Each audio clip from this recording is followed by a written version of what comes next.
Estamos entrando para mí en los meses más álgidos de acá a noviembre y donde el mundo se va a mover fuerte, fuerte, con mucha tensión en todo el mundo, en todos los continentes. Ya vimos lo de Perú, que vamos a hablar al final, donde hay una tramoya y un trasfondo vinculado a los Estados Unidos y a China. No es una cuestión solamente de crisis política del Perú, hay algo más a fondo.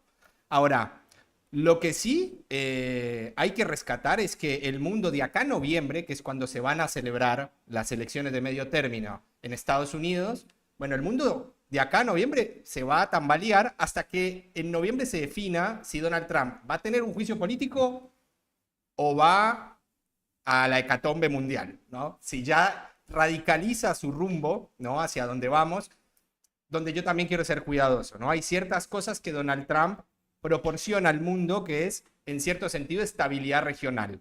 Estabilidad en términos bélicos entre las grandes potencias, ¿no? Porque Estados Unidos, China y Rusia se hablan como pares, pero después Taiwán, América Latina, Ucrania son las pobres víctimas de esos gobiernos y de esos poderosos en el mundo que deciden crear nuevas reglas a través de la fuerza. Entonces, hay algo que se dio justo la semana donde estábamos haciendo el programa, ese jueves, que fue la conferencia de seguridad de Múnich. La conferencia de seguridad de Múnich es una conferencia a lo que es la conferencia de Davos en economía. La conferencia de Múnich es a la geopolítica y a las teorías de relaciones internacionales vinculadas a la agenda en seguridad y defensa. Entonces, Múnich para el mundo en los febreros, que se hace desde los años 60, es muy importante porque se va a diagramar el mundo, ¿no? Cómo va a ser el mundo en términos de estrategia, defensa y geopolítica para lo que viene. Bueno, Marco Rubio tuvo uno de los mejores, pero también de los más drásticos discursos este fin de semana.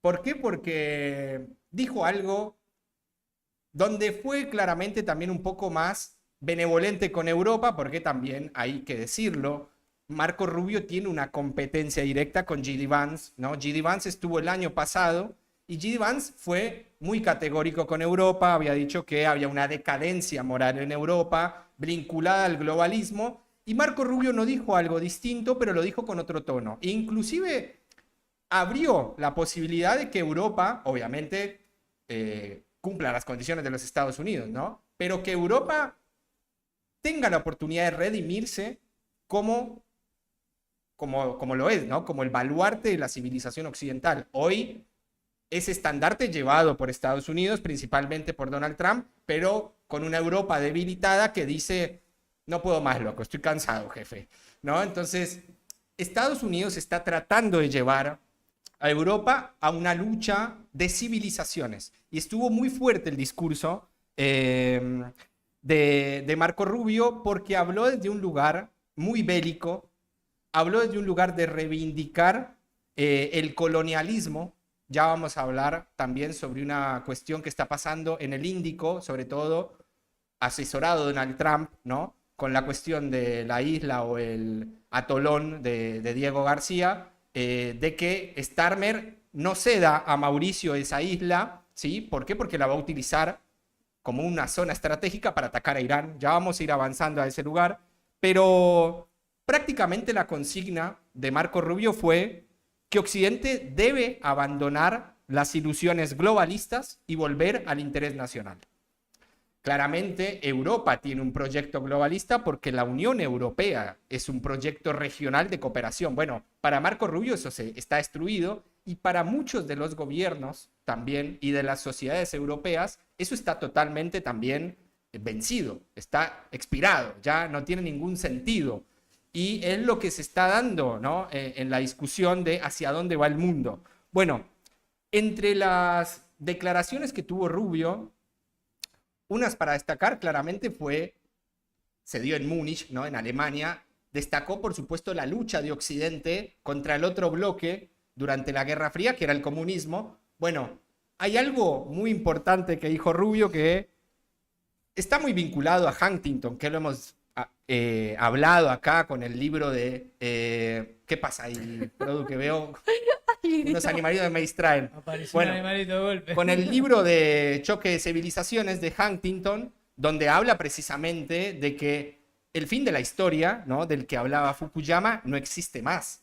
Esa utopía de que todos íbamos a vivir bajo intereses globalistas y de interdependencia económica hacia un lugar de ciudadanía cosmopolita, bueno, claramente Marco Rubio viene a decir, ese sueño, ese fin de la historia, la verdad que es una euforia que nunca triunfó, y hoy tenemos que reivindicar los intereses nacionales, y Europa está enferma, lo dijo en esos términos, con lo cual venimos a recuperar a la Europa enferma para que enarbole de nuevo su grandeza en términos de civilización. Entonces ya la lucha, ahí hay que decir algo que es grave lo que dice Rubio, ya la lucha es una lucha conceptual, porque antes Occidente tenía una discusión de valores, derecho internacional, instituciones, multilateralismo, y ahora la lucha es contra otros, que no somos nosotros, ¿no? Que hay que ver también a qué se refiere Rubio, ¿no? Porque Rubio habla de Occidente.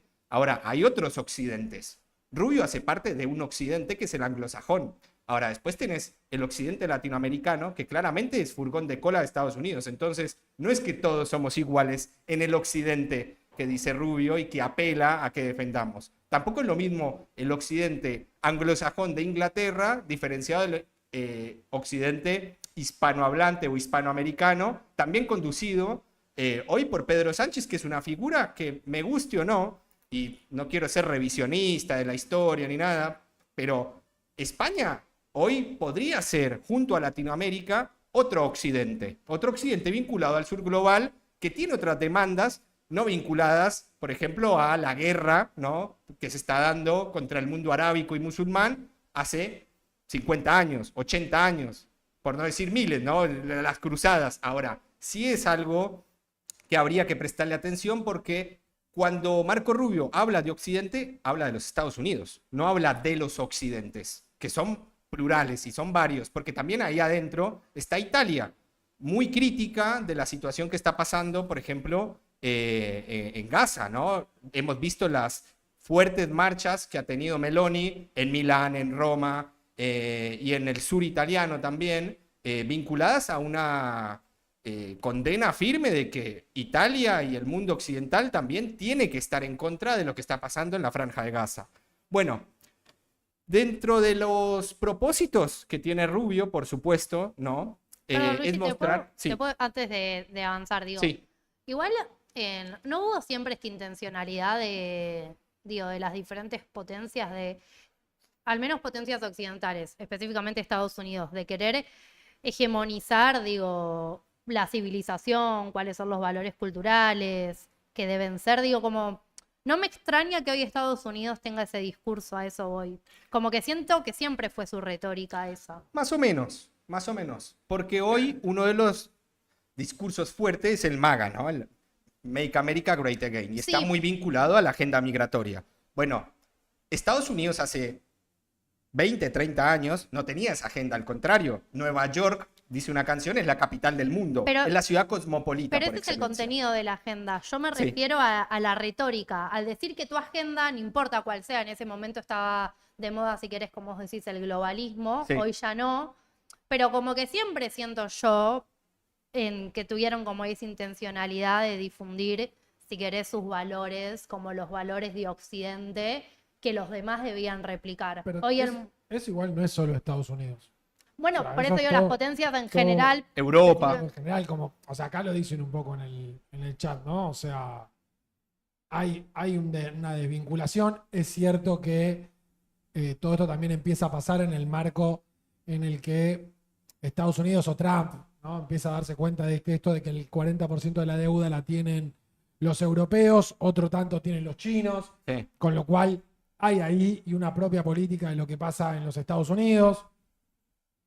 Y después un poco esto, ¿no?, de que también Europa se centró en los estados de bienestar, generando cada vez más servicios, como dice Zapato, mientras por ahí Estados Unidos hacía más inversiones en la tecnología, en lo armamentístico.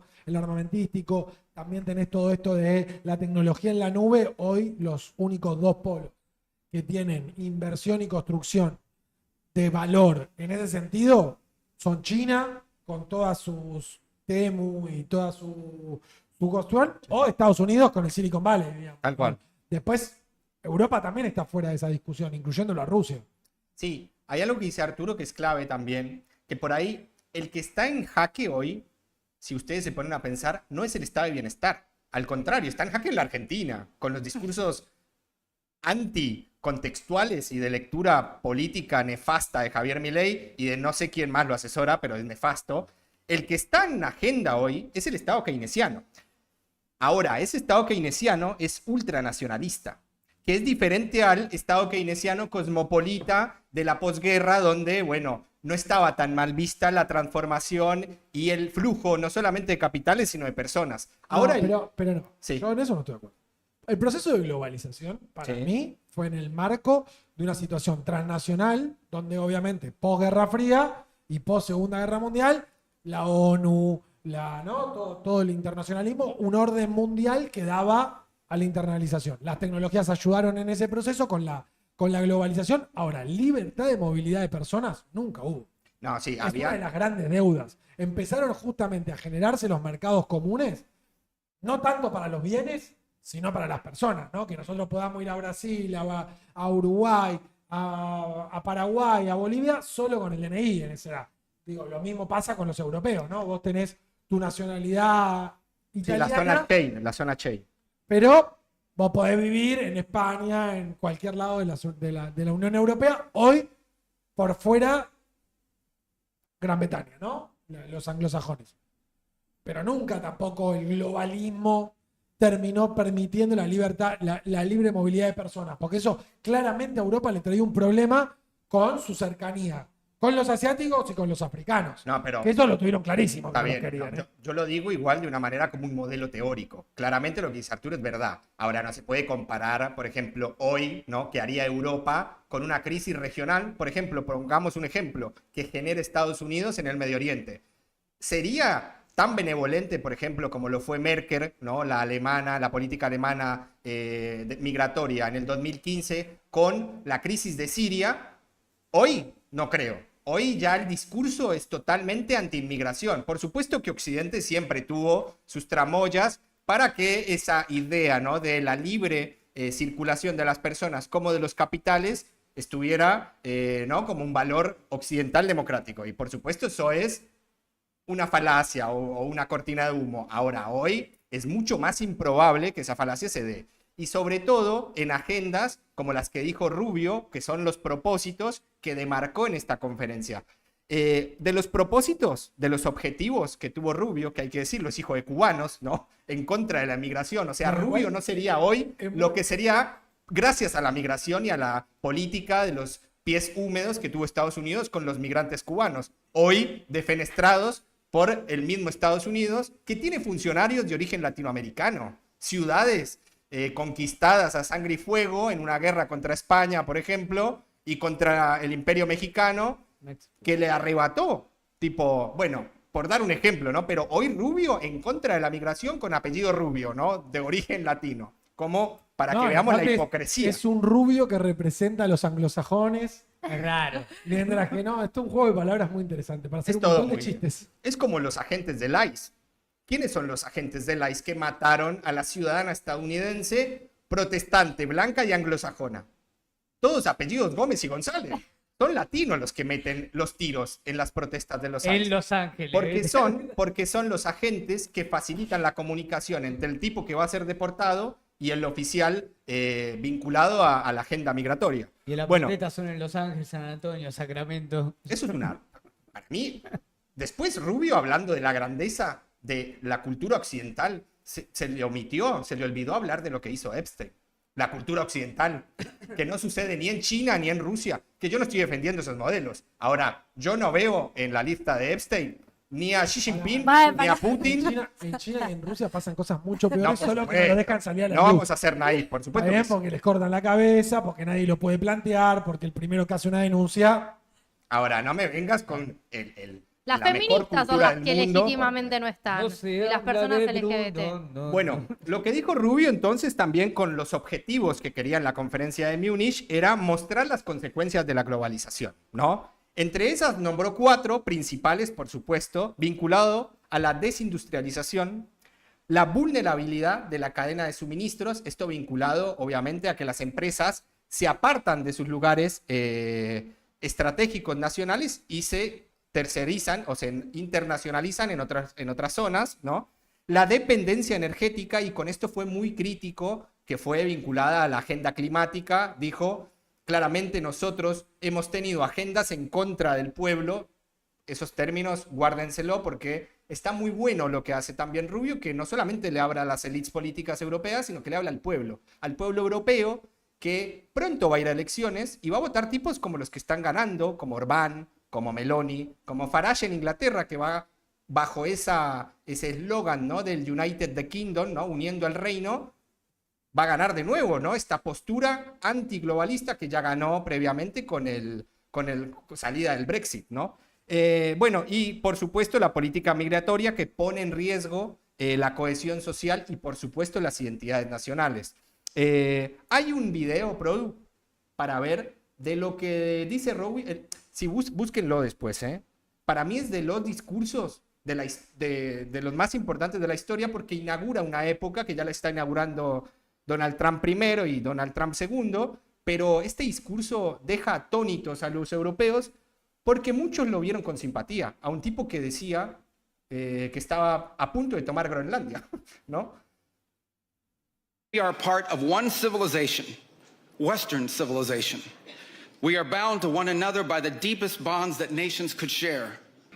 And so this is why we Americans may sometimes come off as a little direct and urgent Directos y urgentes. in our council. This is why President Trump demands seriousness and reciprocity from our friends here in Europe. The reason why, my friends, is because we care deeply. We care deeply about your future and ours. We want Europe to be strong. We believe that Europe must survive. We are part of Bueno. one civilization. Los amenazó. Los amenazó, pero también los invitó a ser parte. Me parece que acá fue mucho más benevolente, de nuevo, fue mucho más bueno su discurso y mucho más simpático para los europeos que el de J.D. Vance el año pasado, que era todo catástrofe, decadencia moral de Occidente, ustedes son unos boludos, se dejaron meter el discurso de la migración y de la multiculturalidad y el wokismo y ahora jódanse que los defiendan. Bueno, eso lo vino a cambiar Rubio con otro tono, con la misma estructura, pero con otro tono. No es que cambió la política exterior de los Estados Unidos, que en la estrategia de seguridad nacional publicada en diciembre fue durísimo con Europa. No dijo ni mu, dijo que su hemisferio iba a ser claramente América Latina, ¿no? Y muy vinculado también a su lógica de disputa de la hegemonía global con China. Ahora, de Europa dijo, lo siento chicos, vamos a apoyar a gobiernos realmente que sean patriotas, como los Orbán, como los Meloni, que también ha sido muy diferenciada y se negó a ser parte de la mesa de la paz de Trump, y de muchos de los que están empezando a sonar como alternativas a la Europa globalista que está en decadencia. Starmer tiene el 15% de aprobación. Macron tiene el 15% de aprobación, con una crisis el año pasado que la veníamos mencionando, de cambio de gabinete y de presidente y de primer ministro, totalmente desunida la política No, francesa. igual acá, mira, Zapato nos tira que Sánchez está bien visto, Pedro Sánchez dentro Pero fogoneado por Vox. dentro del continente europeo, y que, por ejemplo, en Portugal e Irlanda ganaron los partidos socialistas en las últimas elecciones. Con lo cual también hay ¿viste? Bueno, Y Trump Portugal, viene perdiendo las elecciones. Portugal e Irlanda, con todo respeto lo digo, no mueven un perímetro, ¿no?, de la aguja de la política exterior europea. Acá lo importante es Alemania, Francia y Reino Unido. Primero porque ¿Escucharon? son las potencias militares, ¿no?, más grandes de Europa.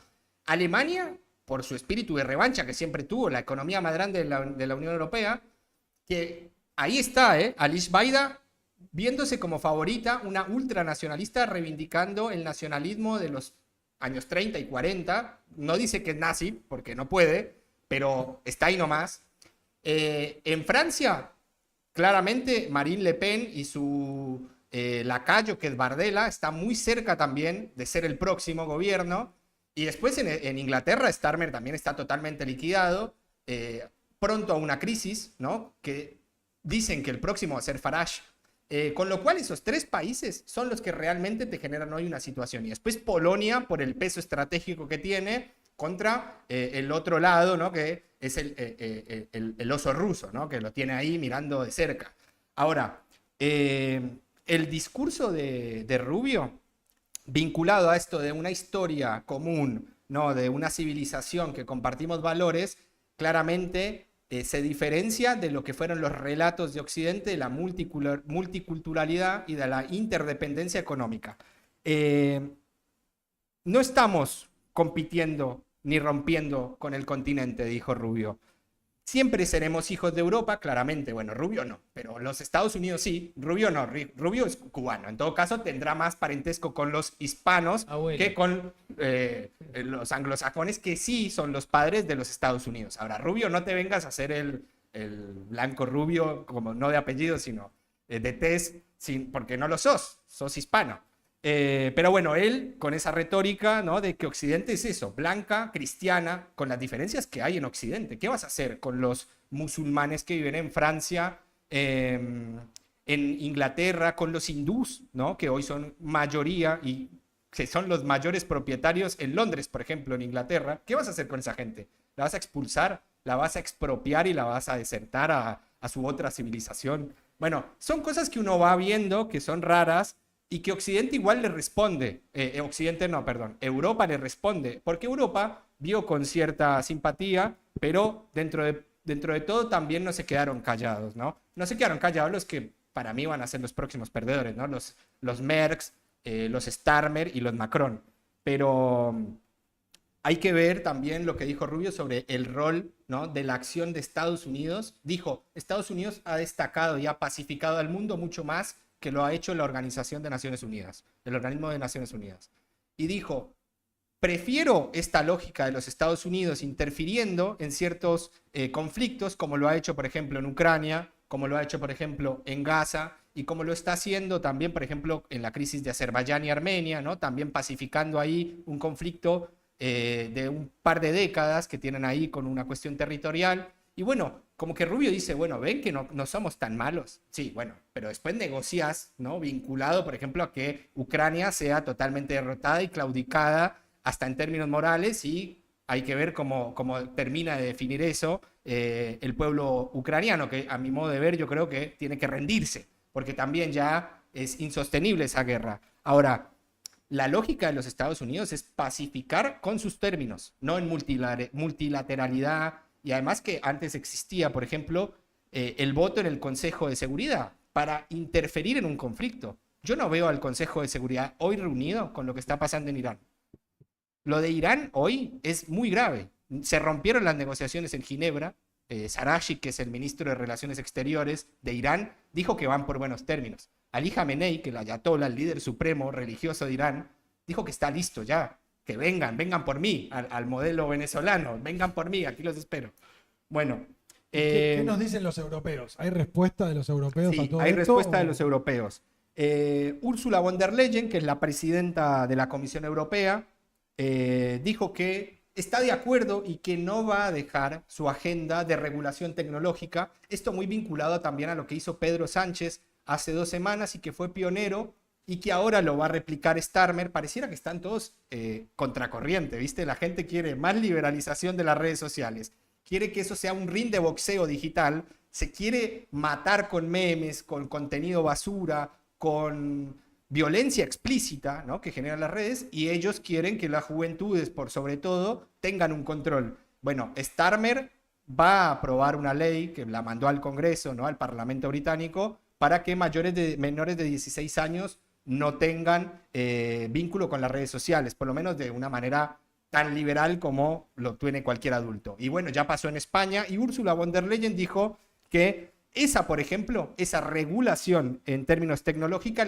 le provee a Europa soberanía digital, con lo cual es una agenda que no está en discusión, es una identidad propia de los europeos y que va a combatir el odio en las plataformas, cueste lo que cueste. Bueno, vamos a ver cuánto dura Ursula von der Leyen en el cargo y si dura la Unión Europea, ¿no? Con lo nuevo o con los nuevos líderes, si no la destrozan por dentro. Después Friedrich Merz dijo que Europa no cederá en sus valores, esto muy vinculado a la lógica de la política climática, ¿no? En la restitución de las economías, de pasar a un modelo mucho más green, ¿no? Más verde en términos productivos, y por supuesto, política de libre comercio, ¿no? Acá dice Merz, nosotros somos un bloque que nos caracterizamos precisamente y nos formamos y dejamos el conflicto atrás, ¿no? Porque los europeos vivían matándose años, que solamente 80 años generó una estabilidad regional gracias al comercio y al libre comercio. Entonces Merz dijo, si Europa quiere paz, necesita tener interdependencia económica. Si eso se rompe, empiezan las carreras armamentísticas, que es lo que estamos viendo. No es algo nuevo. Merz dice que está a favor de la interdependencia económica, pero a su vez va gastando el presupuesto en términos militares más alto de Europa después de Polonia. O sea, está teniendo una cierta lógica de, bueno, no rompamos con el discurso de el libre comercio y la interdependencia, pero tampoco seamos países que nos armemos hasta los dientes. Hagamos las dos, ¿no? Ambas cosas. Ya Estados Unidos nos demostró que no es nuestro socio y defensor en el mundo, ¿no? Como pasó con Ucrania y como va a pasar con Groenlandia. Hay que ver, nadie dijo nada de Groenlandia, pero al parecer ya Estados Unidos consiguió lo que quería, que era mantener bases ahí, mayor disponibilidad de los puertos y control de esa ruta del Ártico del comercio que va emergiendo en contraposición al Pacífico y al Atlántico, ¿no? Es que son muy sobre todo vinculado a China y a Rusia. Bueno, y después Starmer también tuvo un lindo discurso, pero ahí más o menos dijo que hay que pararnos sobre nuestros propios pies, diciendo hay que dejar la sobredependencia e ir a la interdependencia. O sea, Starmer dice, no es que la interdependencia es mala, lo que sí es mala es la sobredependencia que tenemos de los Estados Unidos. O sea, tenemos una interdependencia muy por encima de lo necesario con los Estados Unidos. Entonces, vamos a armarnos como corresponde para los intereses realmente de un Estado nacional, que es armarse, no para atacar, sino para disuadir los ataques de otros, ¿no? Que es su proyecto, por ejemplo, de Irán. Y después vamos a ver a Kaja Kallas. No se ría, pero sí es verdad. Irán yo no lo veo con la lógica. Ahora vamos a ir a Irán igual. Vamos a ver a Kaja Kallas, que es, a todas estas es Estonia, que el gentilicio es el mismo que Estonia, que es el país. Pero bueno, es Estonia, por supuesto, un discurso durísimo contra Rusia. ¿Por qué? Porque Estonia la pasó muy mal durante la Unión Soviética y fue uno de los países que tardíamente tuvo su independencia después del proceso de la caída del muro de Berlín. Pero hay un rencor entre Estonia, Letonia y Lituania muy grande después de Polonia y Ucrania hacia la anterior Unión Soviética, hoy la Federación Rusa, ¿no? O al hegemón Moscú, por no decirlo de alguna forma. Y claramente dijo que el que estaba en declive era Putin. Bueno, tampoco la payasada, ¿no? Dijo, Putin y Rusia están en declive y la está pasando mal en la guerra. La está pasando mal porque es una guerra muy larga, ¿no? Ya van para 4 años, se van a cumplir. Ahora, el que está en decadencia es el poder europeo contra Rusia, que, hay que decirlo, se los cogió. Bueno, veamos el video de Kaja. Contrary to what some may say, woke, decadent Europe is not facing civilizational erasure. In fact, people still want to join our club, and not just fellow Europeans. When I was in Canada last year, I was told that over 40% of Canadians have an interest in joining the European Union. So the waiting list is quite long. I just hope that those who have been waiting for quite some time would not have to wait for longer. Bueno, está en otra película, Kaja, ¿no? Dice que realmente la Unión Europea no para de crecer, que tiene solicitudes para afiliar, tipo Canadá que ve que como Estados Unidos quiere que Canadá sea el estado número 51 y la Unión Europea ni mu.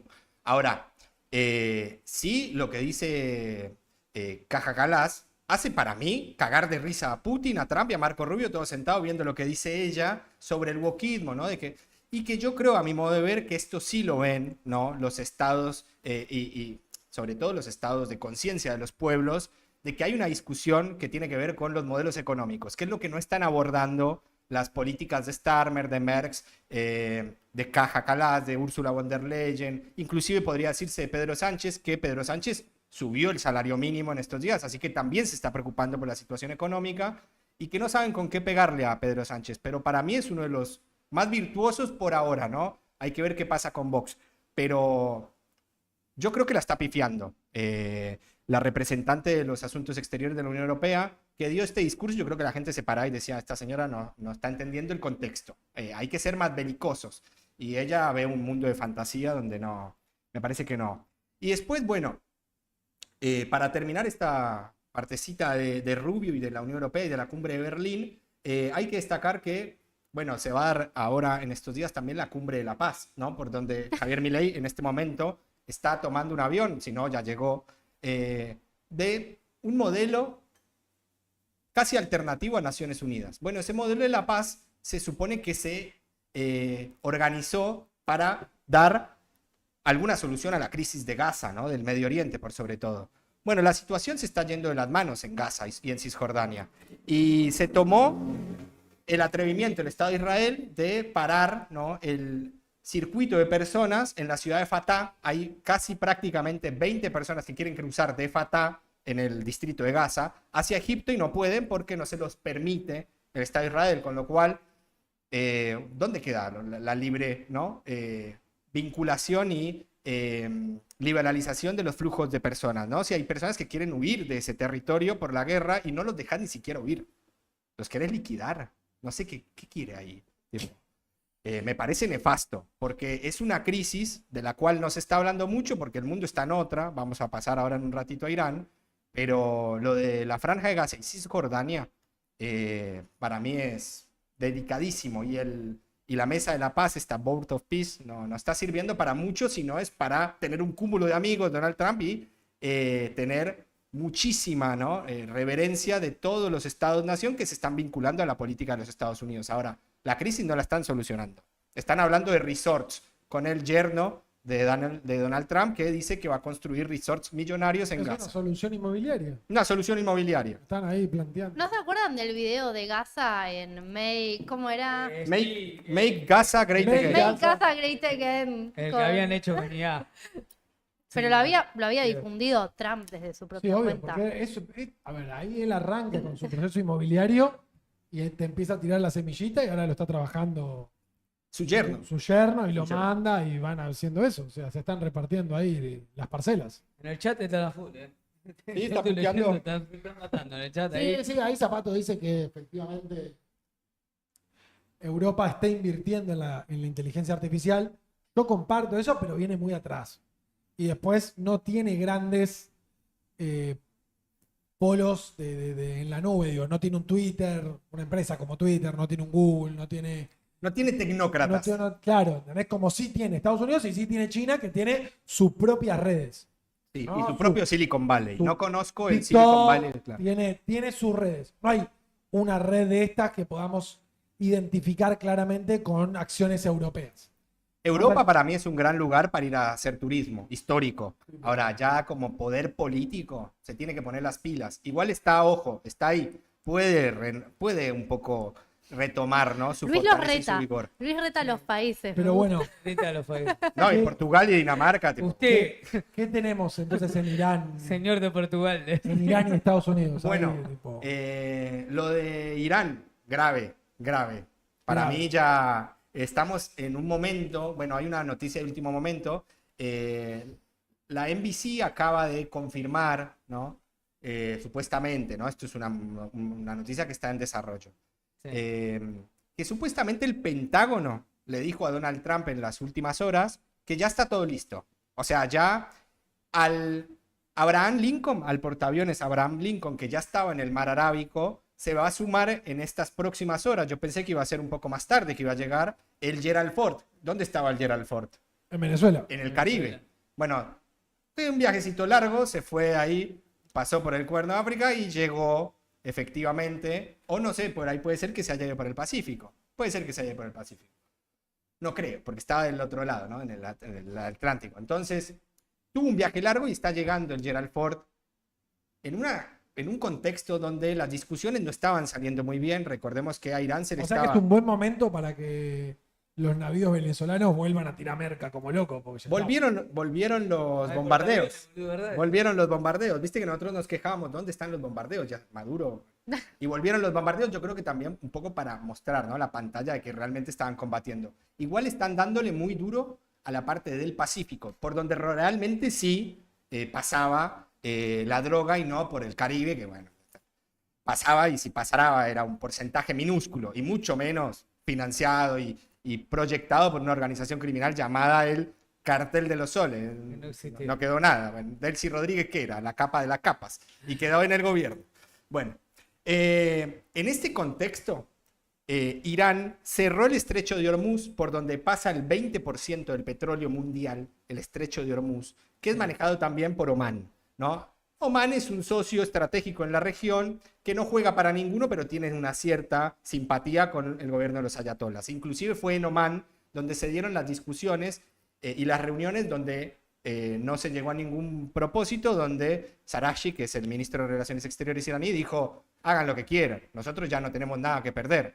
Además de incentivarme a mí a que yo no me haga con un proyecto nuclear, puede ser armamentístico o no, yo creo que no es armamentístico, pero si lo quisiera, ¿cuál es el problema? ¿No? Si lo tienen todos, lo tienen democracias, lo tienen dictaduras, como por ejemplo Corea del Norte. ¿Por qué no? Lo tiene Israel, que no se ha dejado auditar por el Organismo Internacional de Energía Atómica y que tampoco firmó el Tratado de No Proliferación de Armas Nucleares. ¿Por qué no Irán? ¿No? No es que lo va a hacer Irán al mundo más inestable, quizás lo hace más estable, ¿no? Porque entre más actores vinculados al poder regional tengan armas, más difícil va a ser para que haya una crisis de guerra y de actos bélicos. ¿Por qué? Porque lo que va a predominar es una disuasión de mutua destrucción asegurada, ¿no? Entonces lo pensarían dos veces para actuar. Bueno, eso no está sucediendo, y además de la exigencia que se le hace a Irán de que no tenga ese proyecto nuclear y de que no se enriquezca con uranio al 90%, que es lo sostenible para tener armamento nuclear, además que no desarrolle más misiles balísticos. Bueno, todo eso se levantaron los iraníes y dijeron: déjate de joder. En ese contexto viene Rusia, está también generando ejercicios militares en el Golfo de Omán, ¿no? Que es entre el Estrecho de Hormuz, o sea, está el Golfo de Omán, el Estrecho de Hormuz y el Golfo Pérsico. Bueno, ahí ya empezó a llegar también, supuestamente, ¿no?, para ejercicios militares, pero para mí es para disuadir a los Estados Unidos a que no haga una locura, y es efectivamente buques y personal militar ruso para sostener una cierta estabilidad ahí con el régimen de Irán. Yo creo que igual es minúsculo ese poder a lo que puede hacer Estados Unidos, pero se está empezando a ver. Veamos lo que dijo el Ayatollah Khomeini hoy, que volvió a aparecer. Estaba perdido. Traje el de la derecha diario, pero es el único que lo tenía en castellano. Hubiera preferido otro portal, pero bueno, vamos a agradecerle a la derecha diario que nos pasa las palabras del Ayatollah Khomeini. Parecen pensar, dice el presidente de los Estados Unidos, sigue diciendo, ¿no?, que nuestro ejército es el más fuerte del mundo. Esto Donald Trump dice, ¿no? El ejército más fuerte del mundo. A veces puede verse tan derrotado que no puede levantarse.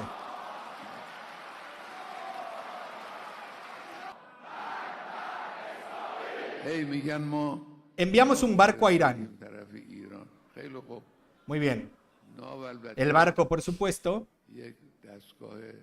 es un dispositivo peligroso. Pero más peligroso que el barco es el arma que puede hundirlo en el fondo del mar. Bueno, acá eufórico la gente. ¿No? Ahí ya lo podemos sacar. Bueno, lo que dice el Ayatollah es claramente cierto, que lo veníamos diciendo Le vamos a meter un misilazo. en los programas anteriores. Irán no tiene portaaviones del tamaño y mucho menos armas nucleares, pero sí tiene unas capacidades, ¿no?, en términos de misiles hipersónicos que son de temer, y que eso está en la mesa de discusión y que no está bajo ningún concepto Irán dispuesto a aceptar. Ahora, Sí es cierto que el portaaviones es un dispositivo letal, ¿no? Pero también es muy vulnerable. ¿Por qué? Porque no es que se mueve, ¿no?, de una manera muy ágil en el mar. Ya hemos dicho que la velocidad aproximada que puede tener es 36 kilómetros por hora. O sea, y sin ningún tipo de conflicto, ¿no? Ni mar picado, ni nada. Tipo, agua tranquila, tipo, mejores condiciones climáticas, 36 kilómetros por hora. Por supuesto que es muy vulnerable. Ahora, por supuesto, Irán tampoco va a caer en la prepotencia de Estados Unidos, decirle, dale, atacame primero. Irán está esperando. Ahora, lo del estrecho de Hormuz es muy delicado porque ni siquiera se cerró en el bombardeo de los 12 días, ¿no? De la guerra de los 12 días que tuvo como protagonistas a Israel, a Irán y a Estados Unidos, que da como finalizada esa guerra bombardeando las plantas nucleares de Natanz. Entonces, lo del estrecho de Hormuz es grave porque el petróleo por ahora no subió.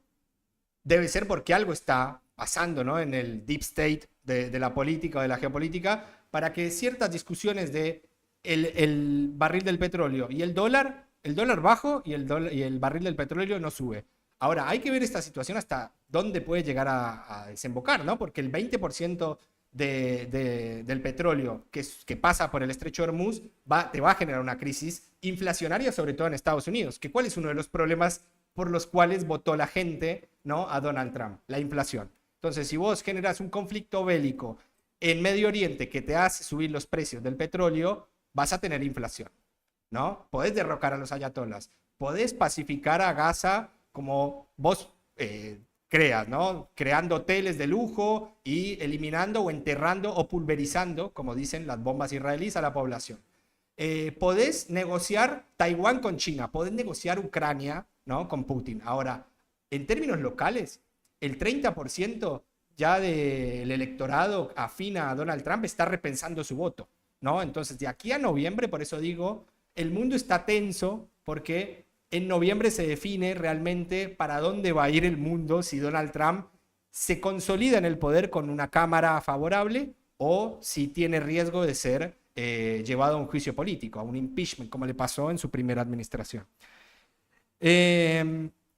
Bueno, con respecto a lo de la isla Diego García, vamos a ir directamente a ese, porfa, Produ, donde Trump dice, no regalen Diego García.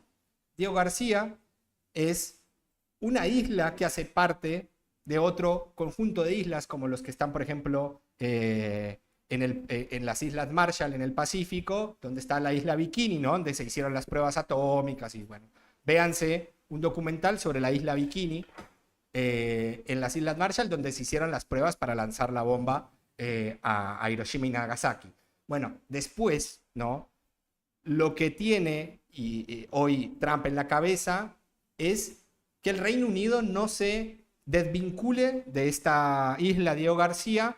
¿Por qué? Porque hay un conflicto diplomático, algo muy parecido a lo que pasó con las Malvinas, pero en la década en el siglo XIX. Bueno, esto pasó más en el siglo XX. Diego García fue una parte, ¿no?, de Diego García, su población fue expulsada y se remitieron colonos británicos, donde se instauró después, por supuesto, una estación y una base militar. Acá dicen que las islas están en el Índico. Sí, acá está en el Índico. Las Marshall son en el Pacífico. Ahora, en el Índico, que está entre África y la India, ¿sí?, en esa parte donde están en la isla Diego García, eso hace parte hoy del Reino Unido, que le propuso a Mauritania hacer una especie de arrendamiento del terreno por 100 años, pero que se la va a entregar casi la soberanía. Es como si nos dijeran a nosotros, bueno, nosotros les vamos a entregar las Malvinas, pero necesito, porque es una posición estratégica fundamental para mi política exterior, que me la arriendes por 100 años. Ahí está la decisión de Argentina, ¿no?, de aceptar o no. Bueno, acá está la decisión de Mauricio, que es una isla tan minúscula, quizás como Diego García, un poco más grande, ¿no? Pero digo, no tiene mucho para escoger. Claramente le van a entregar muchas ofrendas, ¿no?, en términos económicos, para que efectivamente Mauricio ceda la soberanía o la alquile a esa isla. Pero Donald Trump le dice, ni siquiera la alquiles, ni por 100 años, ni por 90, ni por nada. Porque esa isla en el Índico es sumamente estratégica, por ejemplo, para atacar a Irán. y ya lo mencionó esta tarde, veamos Produ, el tweet o la publicación, ya no le dicen tweet, me quedé en el tiempo, La publicación la de publicación X. en Truth Social, que es la red social de Donald Trump, sobre, está ahí en una nota abajo. No, este no, el que dice Trump no regalen Diego García.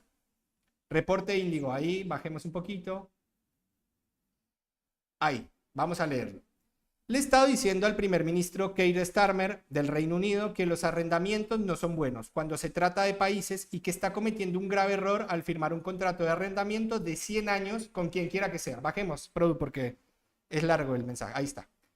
Con ¿Cómo quien le quiera gusta que escribir? reclame derechos, títulos e intereses sobre Diego García, estratégicamente ubicado en el Océano Índico. Nuestra relación con el Reino Unido es sólida y lo ha sido durante muchos años. Pero el primer ministro Starmer está perdiendo el control de esta importante isla por reclamaciones de entidades desconocidas. En nuestra opinión, son ficticias. Si Irán decide no llegar a un acuerdo, podría ser necesario que Estados Unidos utilice Diego García y el aeródromo ubicado en Fairford para erradicar un posible ataque de un régimen altamente inestable y peligroso. Un ataque que potencialmente se lanzaría contra el Reino Unido, así como contra otros países amigos. El primer ministro Starmer no debería perder el control bajo ningún concepto de Diego García, firmando bajemos porfa, Produ, un tenue contrato de arrendamiento de 100 años, en el mejor de los casos. Esa tierra no debe serle arrebatada al Reino Unido, y si me lo permiten será una plaga para nuestro gran aliado. Siempre estaremos listos y dispuestos y capaces de luchar por el Reino Unido, pero ellos deben mantenerse firmes ante el wokismo y otros problemas que se le presenten. No entreguen a Diego García. Bueno, claramente acá le echa la culpa, ¿no?, al wokismo, a la política descolonial, ¿no?, que claramente ha pasado desde la época de los años 60, ¿no?, que por ejemplo permitió a los países africanos también generarse sus propias independencias. Bueno, Mauricio es una de esas zonas, ¿no?, en el Índico, en África, entre Madagascar, también ahí cerca, que reclama a la isla de Diego García. Y Inglaterra estaba a punto de entregarla y bueno, Estados Unidos dice no la entreguen porque es estratégica. Y es lo que están vinculando también, ¿no?, a esta lógica de subdividir a ciertas regiones para hacerlas amigas. Lo mismo que pasó con Somalia. Somalilandia es un ejemplo claro. Somalilandia es un invento para que Somalia, que si no tiene el favor con los Estados Unidos o con el Estado de Israel o con los Estados occidentales para atacar, ¿no?, por ejemplo, a Yemen, ¿no?, o a Irán o a Siria, bueno, lo dividimos. Los Somalilandia por un lado y Somalia por otro. Bueno, es lo mismo que están queriendo hacer con Diego García. Vamos a... Uy, perdón, se me va a apagar un segundo, dame un segundo. Se le muere la PC. Bueno, no pasa nada, igual. Igual tenemos que entrar me moría la ahora, PC, ahora sí. en nuestra amiga latinoamericana y ¿Está? lo que pasa con el Perú, ¿no? Que es nuestro modelo. Bueno, y ahora vamos ya. ¿Hacia dónde vamos? El modelo Ahí Freire nos dijo Caputo. No era Dinamarca, no era los Países Bajos, no era Brasil, era Perú. El lugar donde quiere llegar Toto. Bueno, y ahora vamos ahí a Perú, que yo la traje como algo realmente que para mí, porque esto es geopolítica, ¿no?, es irrelevante. Todo bien, ahora vamos a verlo en el trasfondo, porque que ya una crisis en Perú política ya es una... Es como, claro, es algo que no nos sorprende. No No nos sorprende a nadie. Es un país que en 10 años ya ha tenido 7 presidentes removidos por el Congreso peruano, ¿no?, por el Parlamento. Que si nos ponemos a pensar, el presidencialismo en Perú se acabó.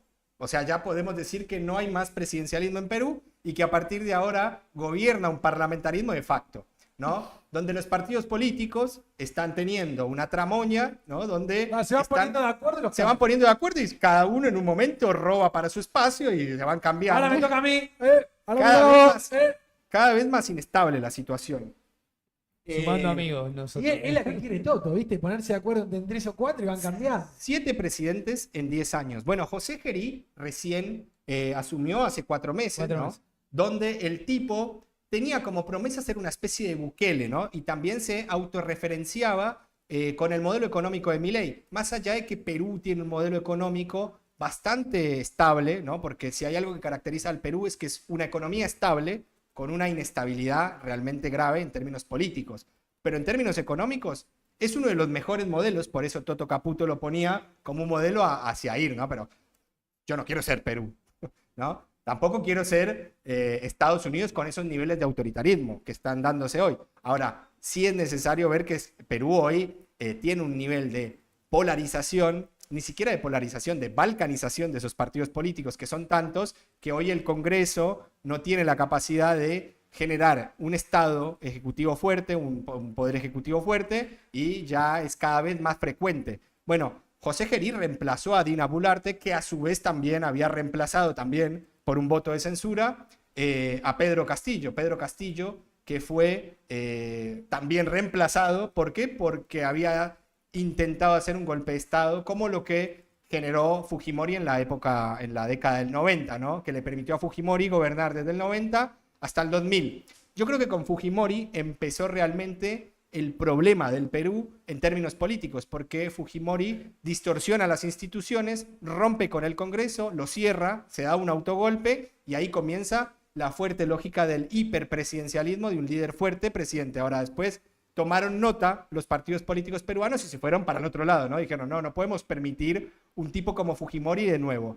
Y yo llamo a la reflexión para la Argentina, ¿no? Guarda con los modelos autoritarios que dicen, bueno, no me permiten, el Congreso no me dejan gobernar, porque pueden hacer la gran Fujimori. Y después cierran el Congreso y apague y vámonos. Pero José Gerí, hoy destituido, ayer a la noche en realidad, fue destituido porque se reunió presuntamente, dicen los medios, no hay pruebas más allá de las fotografías que publicaron los medios de comunicación en Perú, que son empresarios muy vinculados a la obra pública, por supuesto. ¿De dónde son los empresarios? De China. Son chinos. Y se acuerdan que la semana pasada decíamos que Donald Trump iba a generar el 7 de marzo una cumbre en Miami donde iba a reunir a sus socios políticos. Entre ellos, bueno, estaba acá estaba Bukele, Milei. No le invitó a Delcy Rodríguez porque no puede ir, quizás le dijo no puedo y tengo otro asunto. Pero invitó a todos sus mejores alumnos de la región a que fueran, ¿no? a la cumbre en Miami para ver la política regional de América Latina bajo el poder de los Estados Unidos. Pero no lo invitó a José Gerí, que es un tipo que se autorreferencia con Trump, con Milei, con esta lucha anti-woke, la batalla cultural. Es un tipo joven, muy parecido, ¿no? Yo creo, en términos académicos e intelectuales, a lo que sería un... ¿cómo se llama? El director de la Fundación Faro. Agustín Laje, muy de ese discurso antifeminista, e inclusive llegó al gobierno con denuncias de abuso sexual, José Gerí, y aún así fue votado y llegó a la presidencia. Bueno, hay un videíto donde se Pero despidió. ya está destituido. Así que Ya está destituido. Pero no por abusador, no, sino eso porque no se importaba reunió nada. con los chinos. Eso no se puede. Bueno, veamos el video de despedida un poquito. Si querés lo ponemos, no tiene ningún tipo de declaraciones ni nada. Lo ponemos para que vaya andando, pero es un video de despedida, ¿no? De los 4 meses, como si hubiera sido Hizo los un planes video- quinquenales de Perón. Tipo, un video pará. a lo Patricia Bullrich. Claro. Bueno, A lo Acá Patricia mostrando- con La su reforma ley. laboral. mostrando la mano dura. Bueno, se le investigó previamente a su destitución por el incremento de su patrimonio ya siendo congresista del 1000%. Ya ahí tenía Tranqui. problemas. Tranqui. Pero por eso no fue destituido. El modelo Estaba haciendo- peruano, ¿ves? Que es lo que quiere Caputo. Tranquilo. Lo que sí generó, que fue la gota que rebasó el vaso, fue el tráfico de influencias y, por supuesto, ¿no?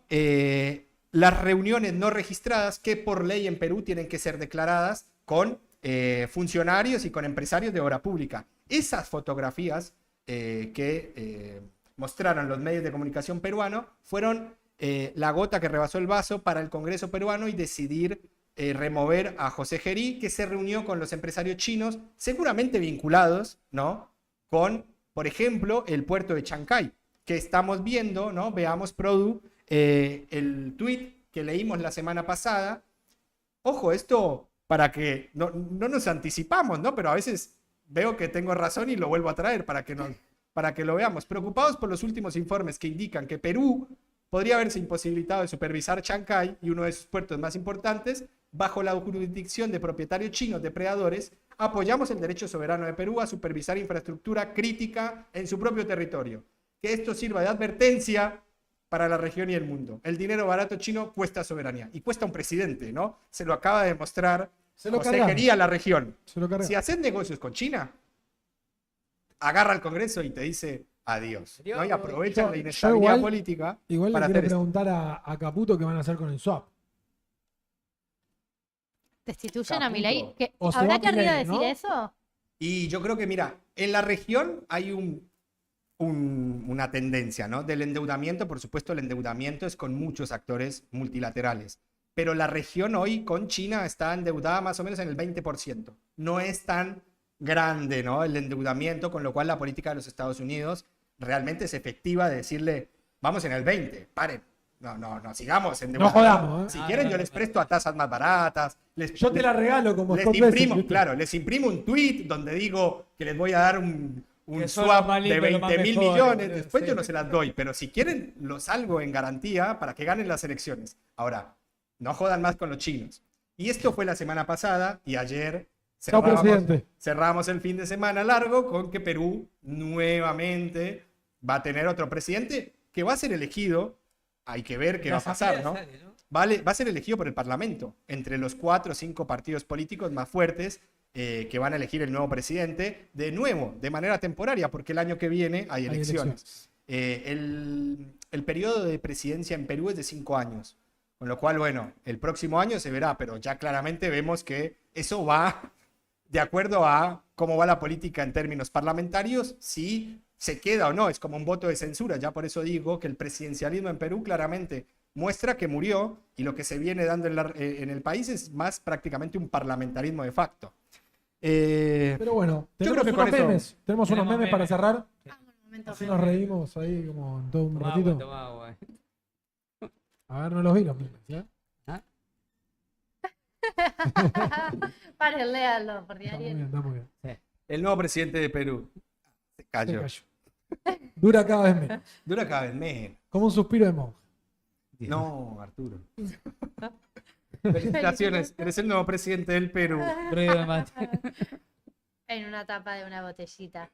Muy lindo, chicos. Bueno, muchachos, Muy lindo. eso ha sido todo lo que nos dicta el mundo internacional. Está full el chat, muy bien. Pero denle me gusta, suscríbanse, pásenselo a algún conocido amigo para poder seguir escuchando y teniendo todas estas reflexiones tan interesantes que tenemos.